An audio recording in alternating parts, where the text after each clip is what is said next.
So what happened next? So you went back after IU, you went back to coach at St. John's, correct? St. Joe. St. Joe. Yeah. So once I graduated from IU, I went back, and it's my alma mater, right? So like, I graduated college in like 08, 09. So the market was doing its best to not be good. Yep.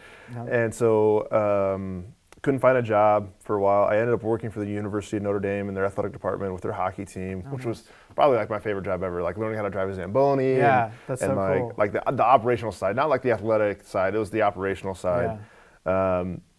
But I was like, I'm gonna coach lacrosse, and so I went back. And the nice thing about working at Notre Dame is I think this is where like my lacrosse nerddom really took off, right?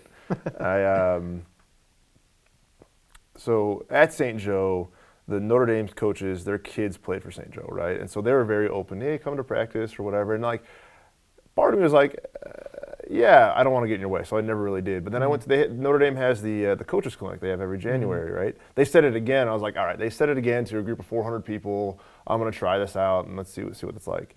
And like, since I worked there, my shift would end at the rink. I'd wander on over to lacrosse practice, and like I felt like I was a stenographer, right? And like I would literally sit down, and I would never go on the field. I'd always sit in the bleachers, right?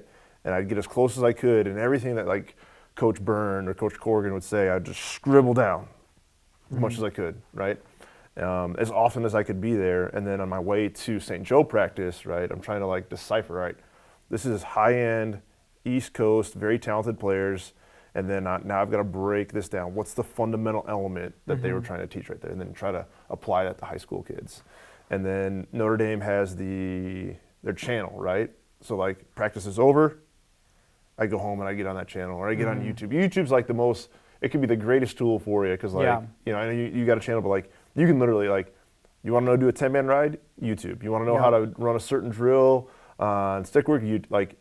It's like the silent coach. I feel like I'm going to start listening to YouTube as my assistant coach sometimes. Because like, even now, like it's like, man, like, we do a lot and we try to be original on our drills, but sometimes, you gotta cheat, right? And take somebody else's drill. I'm not, but being at St. Joe, I was there for like 2 years, and just nerddom, right? So if I wasn't playing it, because I played Empire Lacrosse, started the men's league, so I would drive down from South Bend on weekends, play for like 2 hours in that league.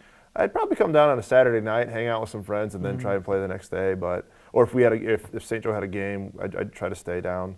But it was nerddom, right? If I could play, I was going to play, right? If I could coach, I wanted to coach. And if I could research it, right? I was going to research it. And like, I went to the lacrosse conventions anytime I could, out in Baltimore, Philadelphia. Notre Dame's one. Just whatever I could do to make myself. It's almost like I'm a journeyman. I don't want to say that. That's might be an insult to journeyman, but like I invested a lot of time, because like I didn't have great coaching until I was in college, right? And so I feel like, I still feel like I had this void of developmental coaching that like I've got to make up for, and I've got to figure it out. And like, whether currently if it's listening to a podcast or doing this with you, like there's something to get better every single day.